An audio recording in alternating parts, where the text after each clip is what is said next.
fallout from last week's riot at the Capitol building has continued, with Republican Senator Pat Toomey the latest to call for Donald Trump to step down. A longtime supporter of Trump, Toomey is the second Republican senator to speak out regarding the president's position. While admitting he believed Trump had committed impeachable offences for inciting last week's mob, he suggested resignation was the only realistic option for Trump's departure before his term ends on January 20. Let me annotate what you just heard, because there are several distinct data points embedded in that segment that deserve precise treatment before the analysis proceeds. First, Senator Pat Toomey. His significance is not primarily the statement he made, it is his documented profile as the person making it. Toomey was a longtime Trump supporter. He was not a critic from the centrist wing of the party who had been publicly skeptical of Trump throughout his tenure. He was, by documented record, a consistent ally. When a documented long-term ally calls for resignation and characterizes the conduct as constituting impeachable offenses, that is a different institutional signal than the same statement coming from a known critic. It reflects a change in the calculus of a specific type of Republican, the supportive but conditional ally, that is analytically significant for the partisan protection factor I identified in episode 3.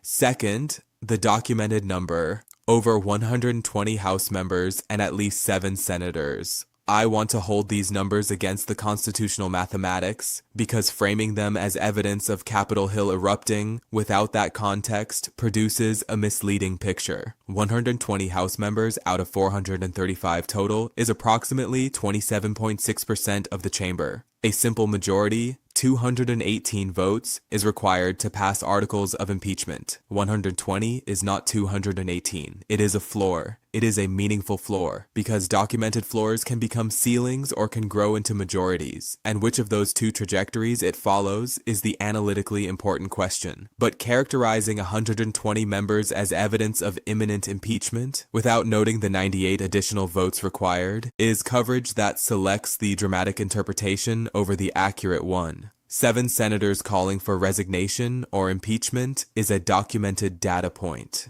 The threshold for Senate conviction and removal is 67 votes, 2/3 of the 100-member chamber. If we assume all 47 Democratic senators vote for conviction, 7 Republican crossovers would produce 54 votes. The threshold is 67. The documented gap is 13 additional Republican votes beyond the 7 documented. Those numbers are not a reason to dismiss the significance of what is being reported. They are the reason to analyze it precisely, rather than dramatically. Third, the cited grounds, abuse of power, unauthorized military operations, defiance of court rulings, ongoing government shutdown chaos. I want to give each of these the analytical treatment they deserve in Block 3, because each one is a documented allegation with different levels of evidentiary support, different constitutional classification, and different weight in the formal impeachment frame.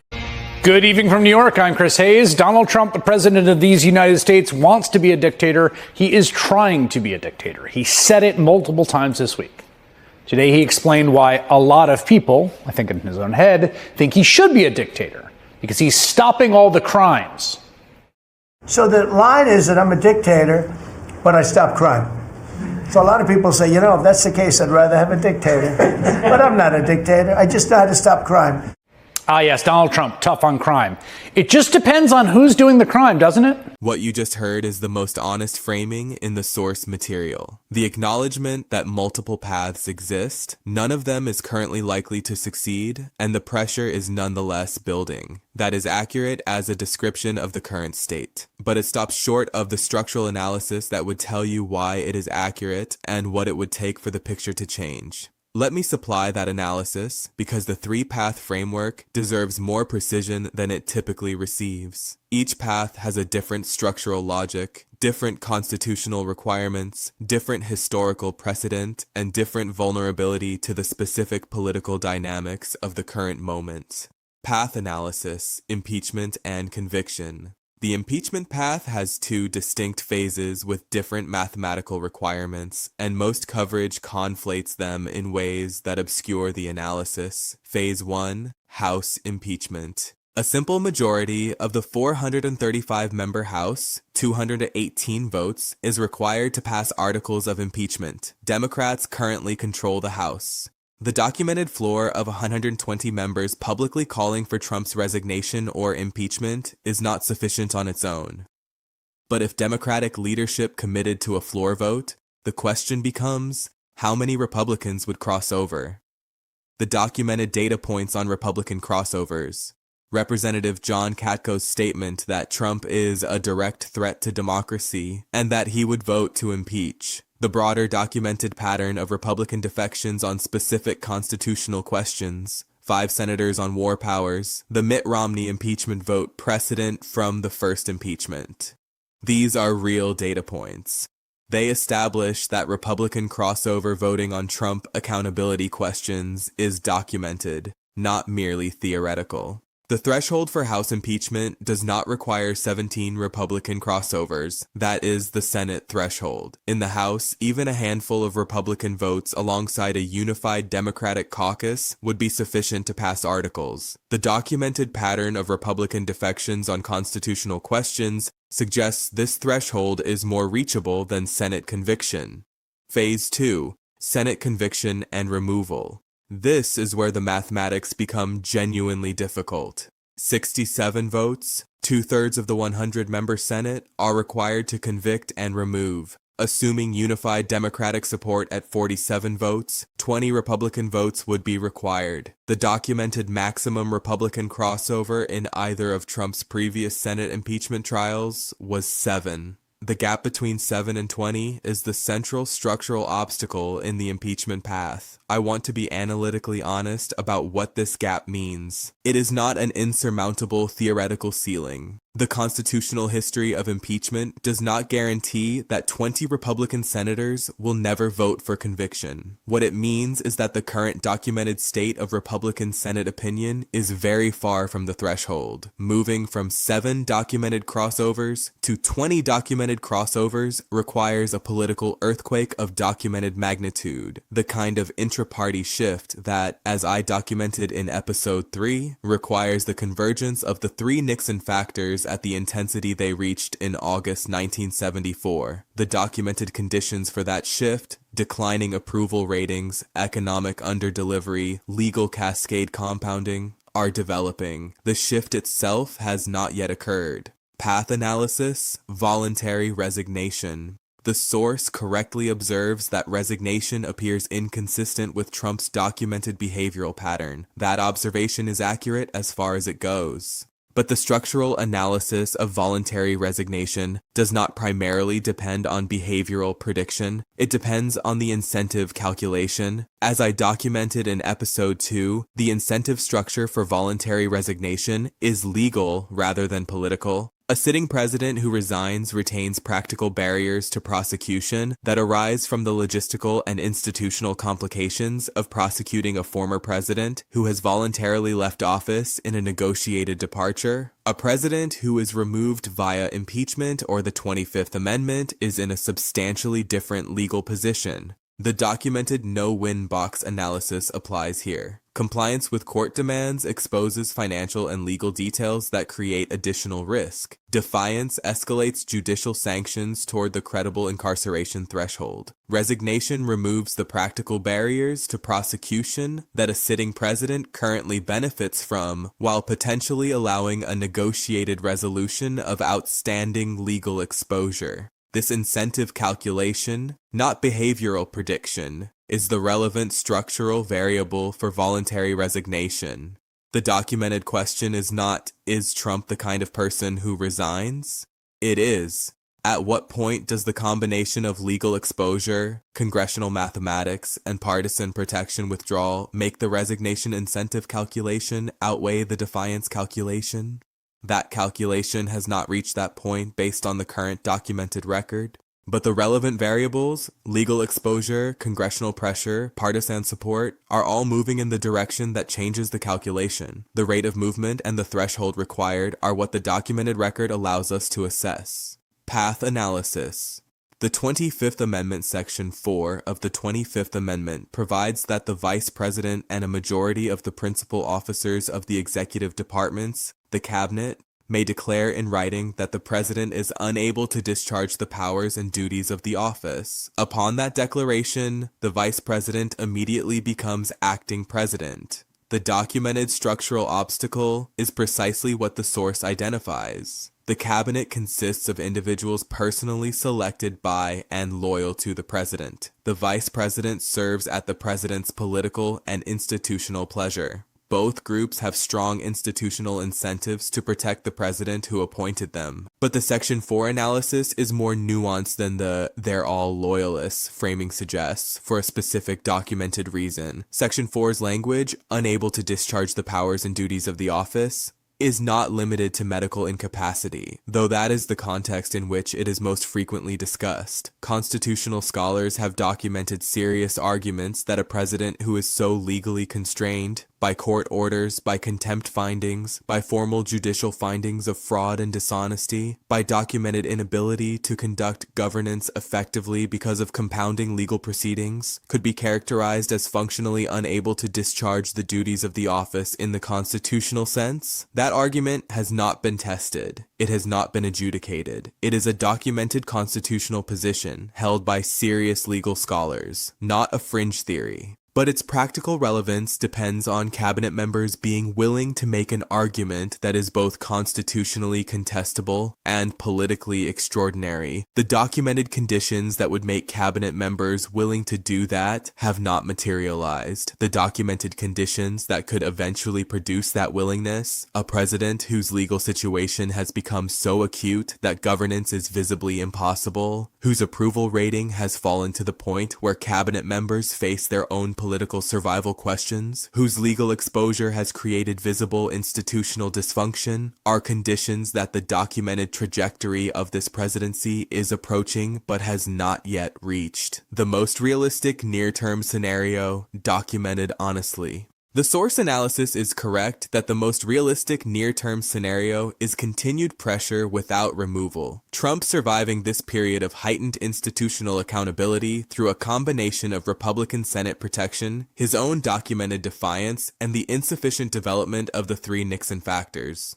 But I want to add precision to that conclusion because survives has a specific meaning in this context that most coverage glosses over. A president who survives impeachment in the formal sense, who is not convicted and removed, but who does so under the following documented conditions: a formal impeachment resolution in the permanent congressional record, House impeachment passing with bipartisan support, a Senate trial producing the largest Republican crossover vote in presidential impeachment history, approval ratings that document a structural erosion of public support, a legal record that includes a documented felony conviction, a $354 million civil fraud judgment, 10 contempt findings, and a D.C. Circuit ruling unanimously rejecting presidential immunity claims. That president has not emerged from the process unaffected. The documented institutional record created by that sequence is permanent. It does not expire when the term ends. It does not disappear from the public record. It constitutes the historical documentation of this presidency,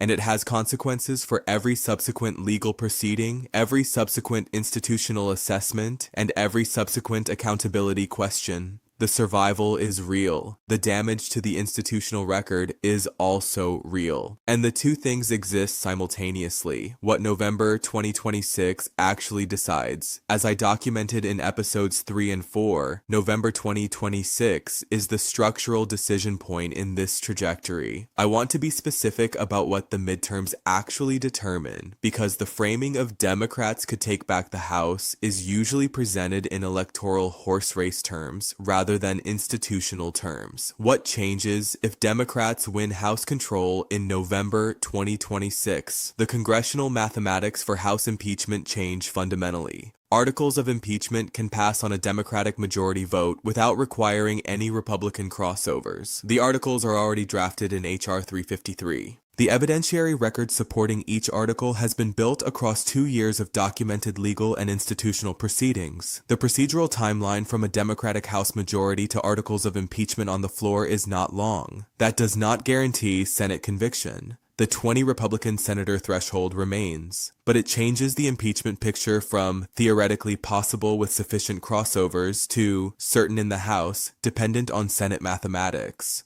What the midterms do not determine, the legal proceedings. The Engoron judgment is in the record regardless of November 2026. The contempt findings continue accumulating regardless of November 2026. The federal cases, now proceeding on the timeline established by the D.C. Circuit immunity ruling, advance regardless of November 2026. The legal track and the congressional track are parallel. The midterms affect the congressional track. The legal track is determined by independent judicial actors who are not subject to electoral accountability. This is the structural picture as the documented record establishes it. Two parallel tracks, legal and congressional, both moving toward potential accountability events on different timelines, governed by different institutional actors with different mathematical requirements for producing removal. November 2026 is where the congressional track potentially reaches a threshold. The legal track has its own thresholds, driven by trial dates, judicial findings, and the documented pattern of escalating judicial responses to escalating defiance. Both tracks are real, both are documented, both matter, and the interaction between them, the feedback loop in which legal escalation affects congressional calculations and congressional pressure affects the incentive calculation for voluntary resignation, is what makes the full picture more complex than either track alone. The constitutional question beneath all of this.